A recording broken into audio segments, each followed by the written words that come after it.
unabashed, the most unpredictable, becomes a headline, the most volatile, outrageous behavior, unsubstantiated narratives, a battle of personalities. Welcome to Grant Tamasha, a co-production of the Carnegie Endowment for International Peace and the Hindustan Times. I'm your host, Milan Vaishnav. Leaders come and go, but institutions stay forever. This is the central takeaway of a new book by Subhashish Bhadra, Caged Tiger, How Too Much Government is Holding Indians Back. Subhashish is an economist whose career has straddled both the policy and the corporate worlds. He's worked at a leading global management consulting firm, a venture capital firm, and a tech startup, working closely with CEOs, entrepreneurs, bureaucrats, politicians, and academics throughout his career. His new book is a call to action that encourages Indians to move beyond their fixation with leaders and focus instead on building strong state institutions. While discussions of state capacity are typically the stuff of academic conference rooms and think tank seminars, Bhadra believes they should be at the core of everyday discussions Indians have on the future of their democracy. To talk more about this book, Subhashish joins me today from Bangalore. Subhashish, congrats on the book, and thanks for taking the time. Thank you so much, Milan, and pleasure to be here. So I want to start by asking you to rewind the clock to about 2 years ago and the start of the pandemic, which is where you start your book. And one of the things you say early on, and I just want to quote here, you write, "Better institutions would not have prevented the pandemic or completely eliminated the unfathomable human suffering it caused. However, they would have made Indians' lives better during these tough times," end quote. And, you know, in much of the public commentary, when we review pandemic performance, we talk about leaders, right? Whether it's Trump, Modi, Boris Johnson, Bolsonaro. What do you think the institutional story is that we're underselling? So, Milan, clearly the story of institutions and individuals is far older than just the pandemic, but I think the pandemic really brought it to the fore. In many countries, including ours, the pandemic almost became like a referendum on the leader. So whether it be at a central level or the referendum on Mr. Modi's capabilities, or at the state level, be it a Mamata Banerjee or an Uddhav Thackeray, the entire media narrative was focused singularly on each of these leaders and how their personalities or what the values associated with them were dictating the pandemic response. However, the argument that I make is that things go much deeper, that in focusing so much on individuals, we perhaps forget the institutions that enable them or constrain them from behaving the way they would like to. So, to pick a couple of examples. When the pandemic happened, there was obviously a fiscal stimulus in different ways that was rolled out for the Indian public. But whereas in the US, you have the purse strings that are held by the Congress, and therefore there is some political negotiation happening between the presidency and the legislature. In India, because the legislature and the executive are joined at the hip, there was no such negotiation that was happening. Another thing, for example, was obviously the pandemic called for extremely coercive measures in terms of physical distancing, etc. And while we see in many other countries, including France and others, that there was a bill that was introduced in Parliament which clearly laid out what kind of restraints were required on movement. In India, we see colonial era laws that were used and modified in a way to bring about these coercive techniques. And finally, when we talk about criticism of the response of the government, we see in state after state that there were laws, there were threats, there were warnings that were issued to citizens to not criticize the government. Now, each of these three things you could perhaps talk about the person in power and say, hey, this is because of the sitting chief minister or prime minister, or you can start kind of peeling the onion and looking back at the institutions that enabled it, because we will encounter these kind of, perhaps not as kind of violent for society as the pandemic, but we will encounter these kind of situations from time to time, and I think these institutions will stay for us. So if we improve these institutions, obviously it's not to say that countries with better institutions had no problem with the pandemic, even they did, but it gets us a step closer to it. So I think that's the shift in narrative from individuals to institutions that I'm trying to kind of pinpoint in this book. I mean, you talk early in the book about, you have this story of independent India's, largely successful journey, depending on how you measure it. And that story is a complex interplay between individuals and leaders and institutions, right? But again, just going back to what you just said, you sort of lament the fact that, Indians have always focused far too much on the former while conveniently ignoring the latter. Tell us a little bit about the kind of motivation for writing this book. What was it that happened? Was there a Eureka moment that moved you to put pen to paper? So I was in my previous role interacting with a lot of people who were working on and writing on public institutions, on regulatory governance. And this was the first time, even as an economics student, someone who studied economics at the leading universities, both here and in England, for me, this was an inflection point about how I personally viewed the world. And once I started applying that lens of institutions to things that I read in the headlines, things that I read in magazines, it was very difficult to look away. Every time I would read something, I would start questioning, hey, what's the institution underlying that? Because I think that enables us to really understand things much better. But at the same time, because my entire journey has been in the corporate world, I have spent time in management consulting, venture capital, etc. And I realized that even though my peers in Gen Z and among Gen Z and millennials, while they cared about these issues, they weren't necessarily talking about the kind of deeper aspects of it. They weren't talking about the institutions that were underlying it, or they weren't even talking policy. They were talking personalities. And I thought, therefore, with all this fantastic work that was happening in the academic circles and coming out in certain books, to translate that into the language, into the cultural context, into the vocabulary of Gen Z and millennials was something that I felt someone had to do. And because I had a lot of time in the middle of the pandemic, I thought might as well be me. So that was the origin of this book.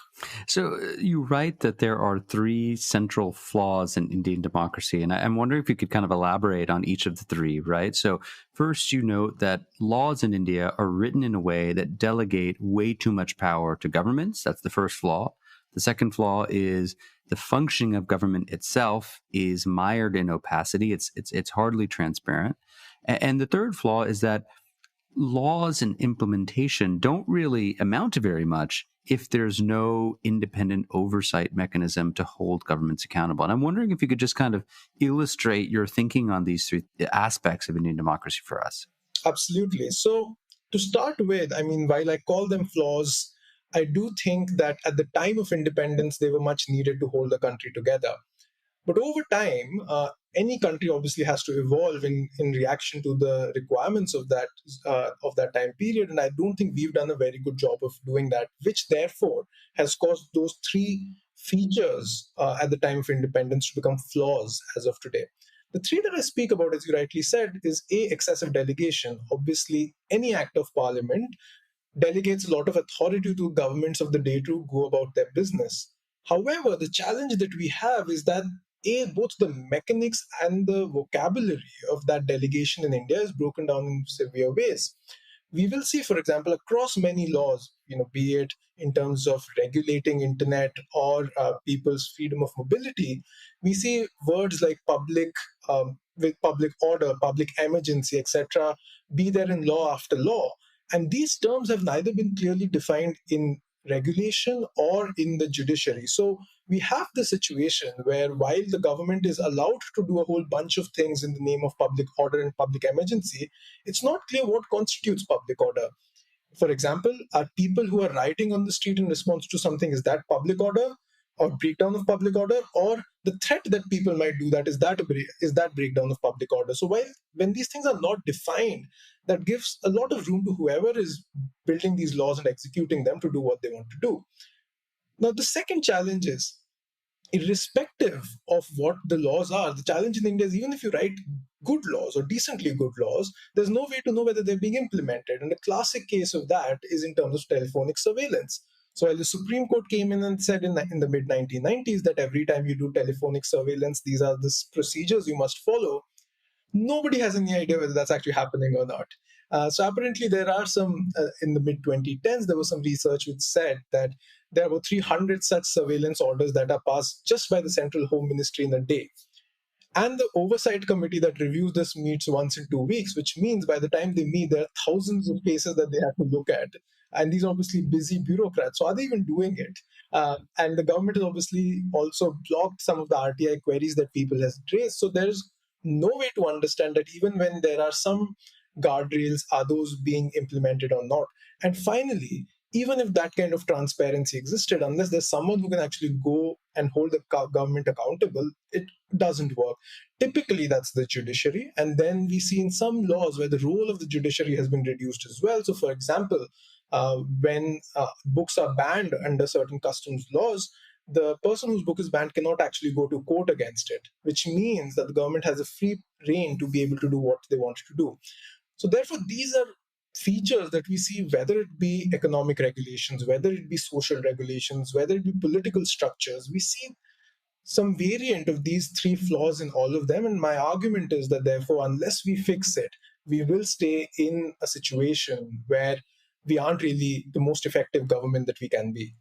What's interesting is when you talk about the Constitution, you quote the lawyer Gautam Bhatia, right, who has argued that, look, 75% of the Constitution is based on the 1935 Government of India Act. But at its soul, the Constitution sought to be a transformative one, in which it wanted to embed the principles of liberty, equality, fraternity into the kind of spirit of newly independent India.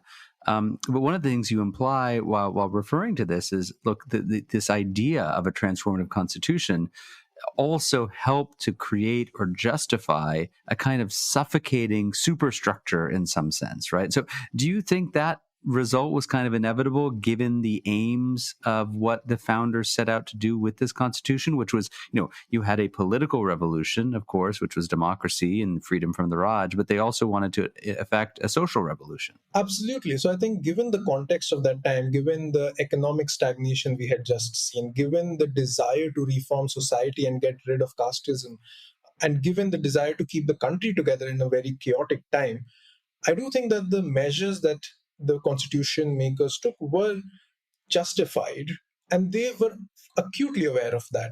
So we have that image of Patel going after the constitution is adopted and saying that here's the first preventive detention law, and I've had many sleepless nights before introducing it. So they were obviously acutely aware of what they were doing. Ambedkar called for a government that was even stronger than the British government. So we know that they understood what they were getting into, and given the context of that time, very much necessary. So I do think the expansive Indian government was by design and not by malice or without deliberation. However, where we have perhaps got it somewhat wrong is that when you start empowering the state, unless you empower society at the same time, that's when kind of liberties and democracy and even prosperity really go off the rails. I do not think our constitution makers built enough checks and balances that enabled society to be able to at least question, constrain, or deal with that stronger state. What do I mean by that? For example, the couple of ways in which society can be strengthened is A, obviously having information to be able to hold someone accountable, and secondly, to have the political voice and the political channels to be able to do that. So the time that our constitution makers were strengthening the state or were retaining that state that the British had created, I think they could have done a lot more in terms of bringing a lot more transparency. Maybe if they believe that, hey, transparency upfront holds us back, but at least post facto transparency. And secondly, the political representation, the way that it has broken down over the years because of the anti-defection law and other such regulations, is also something that we possibly could have avoided. So yes, very much required, but because democracy, liberties, prosperity is a tango between state and society, I think the way we have evolved has perhaps left society somewhat behind in terms of strengthening it. So let me just push you a little bit on this, because, one of the things that you talk about in your book, and it's something that I've thought about a lot as well, but I don't have great answers to, which is, you think about the British colonial heritage, right? And a law like the 1861 Police Act, right? Which really wasn't meant to offer a model of community policing. It was a way for a colonial enterprise to control their subjects, right? To provide order in that kind of settlement. And over the years, the Great Britain has reformed their laws. They have changed models. They have changed laws. They have transformed their policing structure to something that looks very, very different than what existed in 1861. Yet here we have independent India having thrown off the shackles, understandably may have decided for expediency to adopt a similar model because it had to run a state in the middle of all of this chaos and disturbance, and questions about, independent India. But here we are 75 years later. And, as you document, despite the intervention of civil society, courts, citizens, former police officers, things don't look that different. What's your sense of why India hasn't been able to take on some of these things that its colonial master has been able to? So I think a couple of things. Firstly, at some level, we're still a very recent republic. So we might be an old civilization, but we've only been here around for like 70, 80 years in this particular legal framework. And so I cut ourselves a little bit of slack that these things obviously very often become worse before they become better. A second reason could potentially be that as an extremely poor country, the first order of priority, things that you need to solve are the roti kapda makan issues or the basic essentials of life. After that, we perhaps get to higher order questions. And obviously, India has also got there fairly quickly. The fact that we are having a marriage equality debate, which is playing out in the media, I think is testament to how quickly we have moved on certain things. Because our fundamental challenge is one of centralization, is one of political representation that has broken somewhere because of this political parties and the ways they operate. I think it's a lot more difficult here to make that voice heard. You need something that's really major. You need something that builds up over time. All of this to say that I do think because of all of these factors, because there is an existing power center which has all the incentives to not change the system, in fact, make the system even more difficult for people to operate, the only way this changes is really persistent and long-term effort. And once this becomes a political issue, I think the challenge is that this has not become as much of a political issue. Nobody's kind of mobilized as much around it. We have seen where mobilization happens around the RTI, etc., that over time things perhaps get a little bit better. And that kind of political issue hasn't been made out of police reforms just as yet. And in this kind of a setup, the ability of the Supreme Court also to impose certain changes is limited, because I think in India, horizontal accountability structures have become somewhat weaker. So the only way this changes is that as we start mobilizing around different issues, that we create more of a environment where we can start winning back some of these reforms. Just thinking about the kind of size and the scope of the state, I found your comments on social welfare to be really interesting, right? Because what you're arguing essentially is like, look, you can be left, you can be right, you can be progressive, you can be conservative. Everyone can agree that India needs some kind of new social contract with its citizens who are on the economically weaker end of the spectrum, right? And if you think about that argument in the current context, I think what the Modi government would say is we're building that social contract, right? We've created a framework. You take Aadhaar, you take digital payments, you take mobile banking that have facilitated together direct benefit transfers to people's bank accounts. Alongside that, I think the government would say we've made big investments in infrastructure, whether it's, sanitation, roads, electricity, water. Those investments have been at the local level, but we've also tried to connect India through a system of highways, roads, ports, et cetera, right? We've all seen the statistics about India's, massive investments in capital investment. Do you think that this constitutes the basis of a new social contract, or do you have something different in your mind when you say that? I would tend to agree that I think we have taken several steps towards it, and this is an argument that Arvind Subramaniam also makes in one of his recent articles, which is through this entire set of direct G2P payments or G2P benefits, we are starting to mimic a universal basic income, which many people argue is that new social contract, which is that you shouldn't be so interventionist, just give people money and let them know what to do with it. And we have seen it in state level elections as well. Our policies are increasingly becoming more and more general, less targeted, etc. So I think we are moving towards that. And at some point, perhaps there might be an inflection point and we kind of put all of those together. There are two challenges, however. I think is because of the entire patronage system that has been built around some of these price interventions over the several decades that they have been in place. I don't think we've undone it. We have not undone it, perhaps because it's now too difficult to undo it.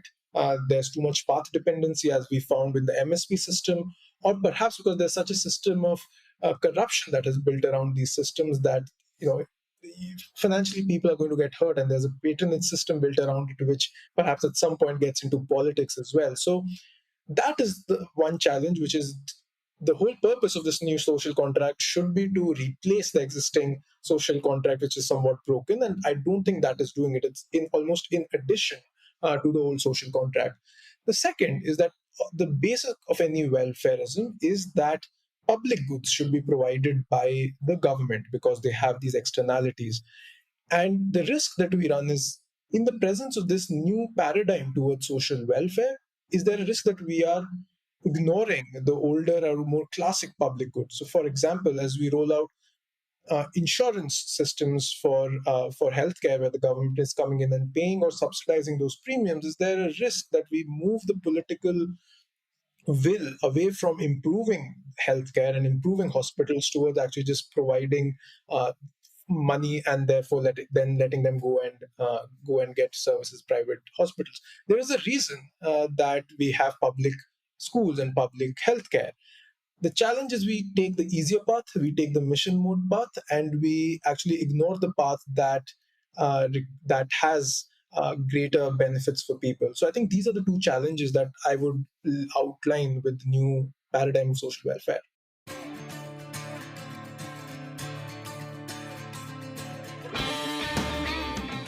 Hey, Grant Tamasha listeners, thanks for listening to the podcast. Putting this show together each week is a labor of love, but it takes a lot of work to put out a great show every week. If you'd like to support the work we do at Grant Tamasha, please visit ceip.org/donate. Don't forget to subscribe to us on Apple Podcasts, Google Podcasts, Spotify, or on your favorite podcasting platform, so you'll be the first to know when a new episode rolls out.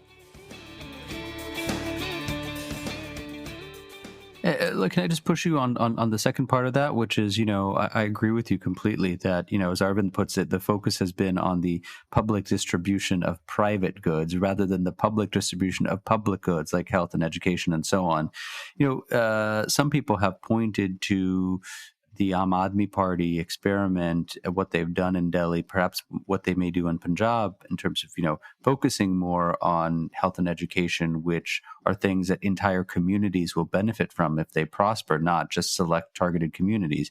Do you think that this is moving the needle? Do you see the discourse changing where, maybe 5 years from now or 10 years from now, politicians will be forced to campaign on the basis of public goods promises as opposed to here's something that I can give to you in your household, which I could also take away? I absolutely think so, because these become extremely emotive issues for people, right? A child's education, care for the elderly, etc.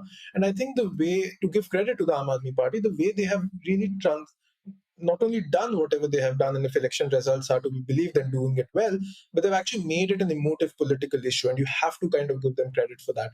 Just like perhaps 6 or 7 years earlier, Mr. Modi had come in and made corruption and dynasticism very emotive political issues in a way that now they've almost become the mainstream. So I do think these narratives will keep getting added, and as we see these examples of things that become political issues, I think we have a greater chance of then them reaching the mainstream. I want to just ask you a little bit on a slightly different subject on this question of state versus market, right? Which is something that is a kind of tension throughout the book that you talk about. A lot of books on reform in India tend to offer very full-throated pans to free markets. You have a bit more of a cautious note, right? And I just want to read what you've written, which is based on a kind of analogy of a car driving down the highway, where you say free markets generate high sustained growth in the long run, but that governments need to intervene smartly and effectively to ensure that the car doesn't skid off the road. In India, governments have often chosen to drive the car themselves, and when they don't drive it, to control the accelerator and brake while nominally handing over the steering wheel to the private sector, end quote, right? Which is a very nice way of packaging this. How do we think about striking the right balance here, right? I mean, obviously, what you are saying is there needs to be greater free choice. There needs to be a greater role for individual rights. There needs to be more role for entrepreneurship. But at the same time, it's not necessarily a question of cutting the state out, but perhaps reshaping its role. Is that an accurate way of putting it?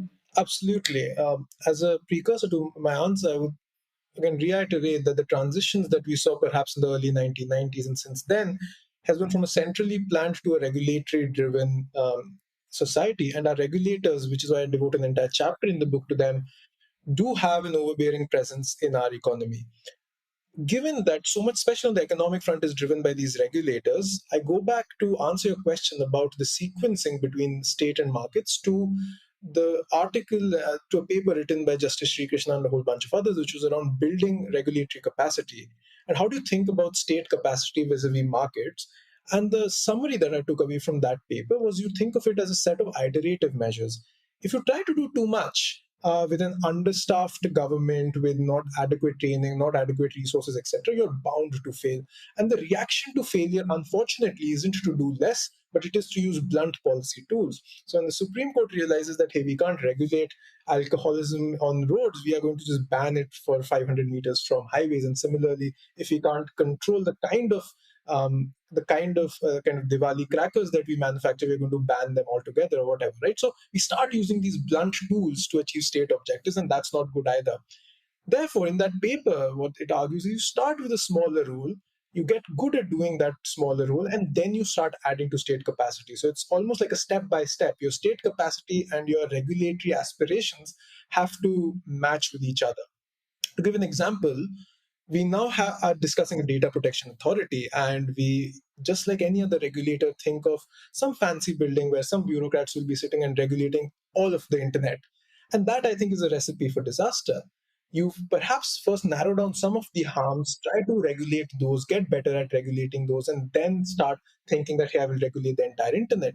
Because in trying to regulate the entire internet, A, we are probably going to do a shoddy job. We are going to create a lot of uncertainty for entrepreneurs, for regulators, etc., and therefore just have a very low level equilibrium.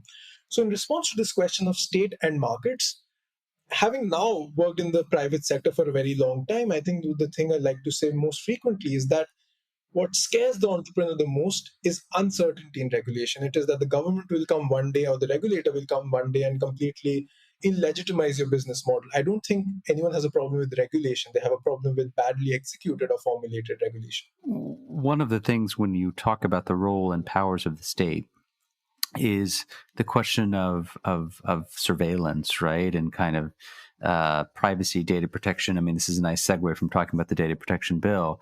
And many people who are on the liberal end of the spectrum have raised questions about mass surveillance in India and whether the country is, knowingly or not, putting into place a system that has a lot of Chinese characteristics, right, in the world's largest democracy. These voices can often be drowned out by those who call them Cassandras or Luddites or alarmists, naysayers, right, or what have you. But do you think we should be paying more attention to those who are urging caution as we put into place these new kind of high-tech tools? Absolutely. I do think that we underestimate the risks that some of these systems are creating. To be fair, surveillance is obviously nothing new, apparently. When back in the day, when people had to do riots, they would look at voters' list, which would give them everyone's religions and addresses, and they could really execute their function or what they were trying to do to a great degree of accuracy. The challenge now is that now this is just becoming digitized. When things were manual, there was a lot of friction in the system. So, for example, if you had to do telephonic surveillance, someone had to sit at the back end and go through all those hours and hours of conversation to figure out what was interesting. But now, suddenly, if you can just replace it with AI, which is going to catch the key words, you can do telephonic surveillance in a way that was never possible before. And on this whole question of surveillance, even people on the right, they might argue that, hey, look, this is required for national security and this is what is going to keep us safe. And they have very good arguments to do so. But I would ask two questions or two prompts that can perhaps help us try to get to some sort of convergence. One is that, for example, when we do telephonic surveillance, do we have data on how many of these surveilled individuals' tapes were actually presented in court as evidence?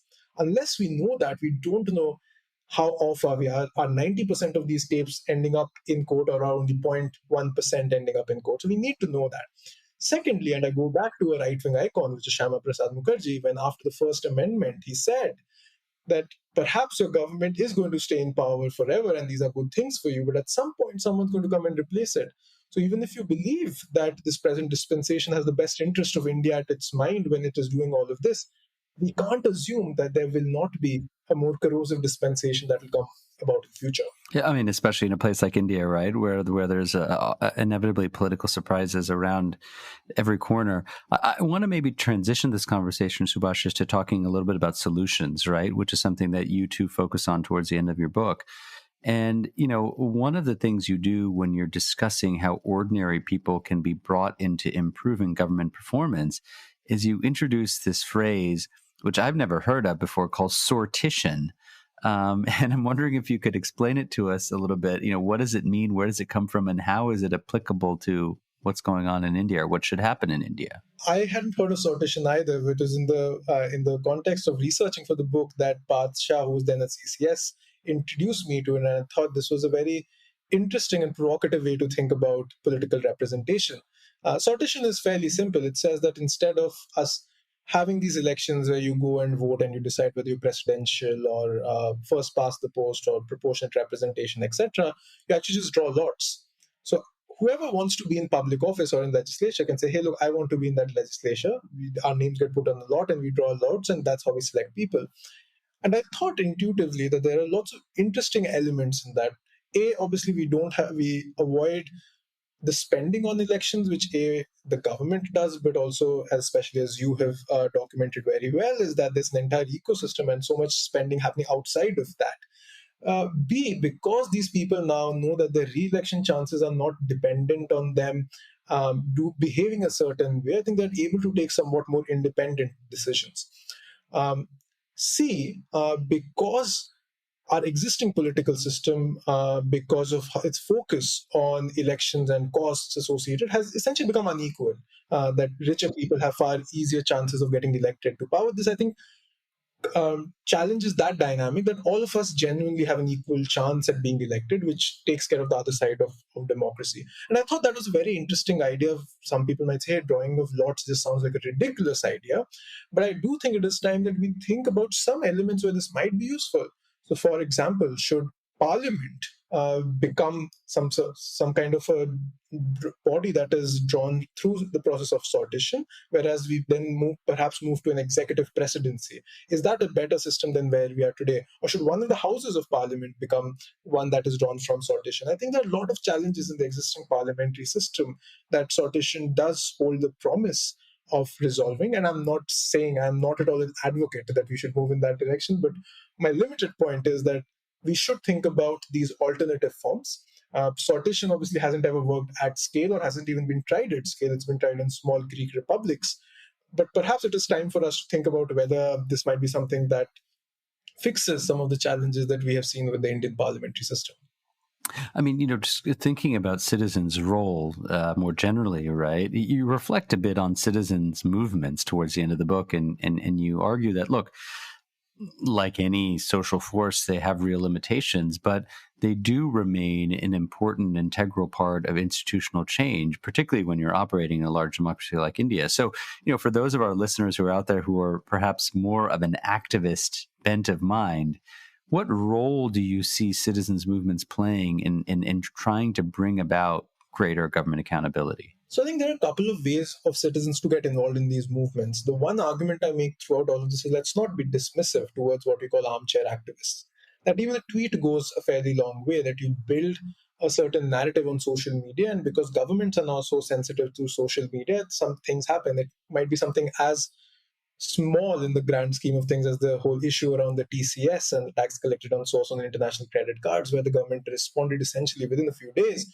Or it might be something as consequential as free basics and net neutrality. So I think, activism through social media and through your armchair is not actually a bad thing. The Anna Hazare movement, for example, really utilized this whole missed call concept to very great effect. But more importantly, in a democracy, when people actually show up on the street, they are able to negotiate those political discussions with governments in a much more effective manner. RTI, for example, the Right to Information Act, was one of those few rare moments of the government actually giving away power to the citizens. And that came about through decades and decades of consistent effort and, taking this issue into the villages, making it part of the popular vocabulary, songs, dances, etc. So you build a movement around that. I was writing this book at the time that the CAA and NRC movements were at its peak, and one might argue, sure, that there was no major rollback of it, but in even pushing it out and putting it on the back burner for a certain amount of time, I think those movements achieve certain things. So in any kind of democratic setup, especially one where we're seeing that the ability of the legislature and the judiciary to hold the executive accountable at either the state or the central level is weakening, we will encounter a situation as a country that the primary mode of accountability will become citizens directly, and either we create channels for them to participate in policy making, or we will have elements of it then show up on social media and on the streets. I mean, what's interesting about your argument, Subhashish, is it kind of cuts against the grain in a sense, because, one of the standard kind of parlor room cocktail conversations about India is it has such a hard time getting stuff done, right? And you often see these people who are non-Indians, lament, if it could only be a little bit more like China in terms of, pushing through infrastructure, ramming through reforms, liberalization, so on and so forth. That's a wrong-headed view, in your opinion. I mean, at least the view that I take is that we should, especially in the country of India's size and diversity, we need to have these speed breakers on the way. The speed breakers obviously reduce our ability to do good, but they also reduce our ability to do bad as a country. And at the end of the day, the road to prosperity will be around for several generations and several decades to come.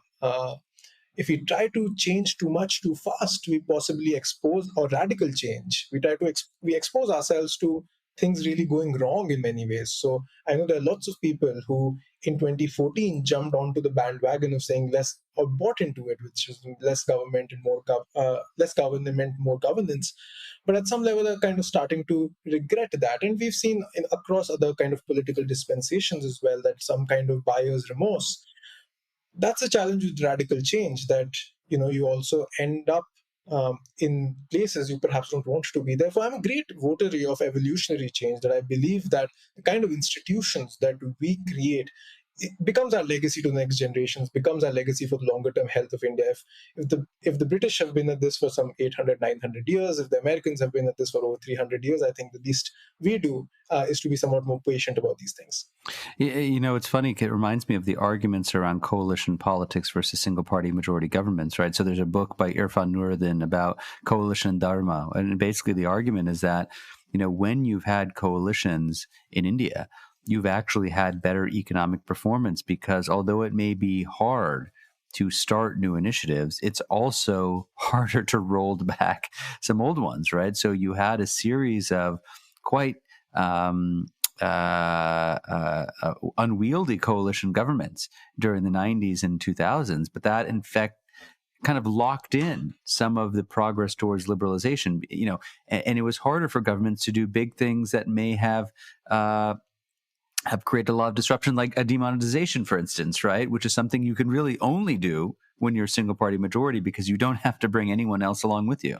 Absolutely. And I think what we in India achieved under coalition governments is no trivial thing. So the decision to, for example, go for the nuclear tests under the BJP government and then dealing with the fallout of that very systematically is something we achieved then. We've also achieved certain things like RTI and Manrega. So as much of criticism as the Manrega now gets, it still exists, which means it serves some purpose. So I think we did some very monumental stuff under coalition governments, and I do not share the dismissiveness towards coalition governments. At the same time, I do recognize that as a country, I think we are attracted towards this notion of power, towards this notion of decisiveness. Which is why even before Mr. Modi came on the scene, the most popular prime minister happened to be Indira Gandhi, because she was seen as the kind of this decisive leader. And that's again the transition that I hope, with this book, and obviously the wider literature within which it sits, can start provoking some of our younger generations to think about things slightly more differently, and being somewhat discerning about the narratives that build up in mainstream politics. So let's end with a question about the younger generation and who are interested in just kind of changing the status quo, right? You talk at the very end of the book about the need to build a quote unquote starter kit for Indians who want to see change, who want to see reform, right? So for young Indians who are out there maybe listening to this show, what to your mind belongs in that starter kit? What are the tools that you believe belong in that armory? So I talk about typically 4 elements of the starter kit. The first element is honestly just to educate yourself. This book was my effort both to educate others but also educate myself in the research process. But there's so much great thinking that people have read. Whether your interest be in the economic aspects, in the social or the political aspects, there's just so much rich thinking and writing that people have done, books that people have written. So I think the first step is to educate yourself. The second is to communicate, which is let's start talking about these issues, because there's a lot of self-censorship that happens in this group where people say, hey, look, I don't want to talk politics. So I think young India has to get rid of its aversion to talking politics and talk politics in ways and in words that most resonate with them. With this book, for example, it was the first time I made an Instagram reel because I thought that's a good way to perhaps communicate. And I think a lot of people and a lot of organizations have done that well and need to do even more of it. The third element is to agitate. I think in many young people are just somewhat skeptical about showing up at a political protest. And I think across the political spectrum, there's at least lip service and encouragement that is given to participating in protests of different kinds. So if not physically, then protest digitally. There's enough things that we don't feel happy about. If we don't voice it, I think we're doing as much of a disservice to our political leaders as anything else. And finally, and most importantly, that the structures of formal institutions are built on the foundations and the edifice of informal institutions, which is culture. So unless we have a culture which promotes speech, when we are willing to tolerate free speech that someone who doesn't agree with us is talking about, unless we do that, I don't think we are getting to formal institutions which are then set up to protect free speech. I think over time, the formal institutions catch up with your informal institutions, good or bad. So I think it's really important for us to start living the values that we are espousing and encouraging others to live those values as well.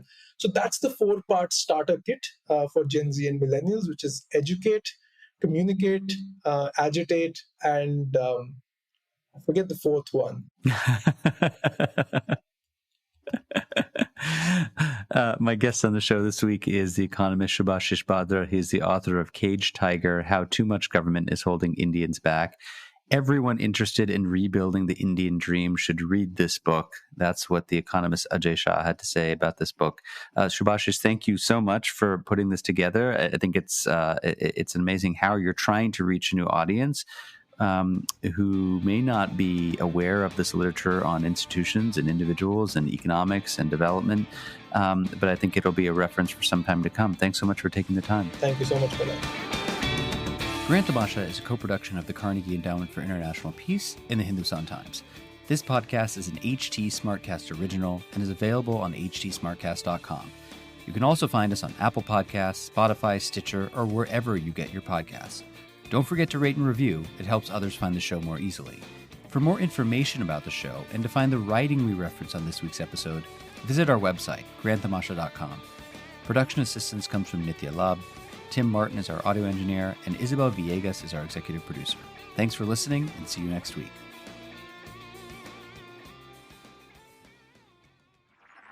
This was a Hindustan Times production brought to you by HT Smartcast. HT Smartcast.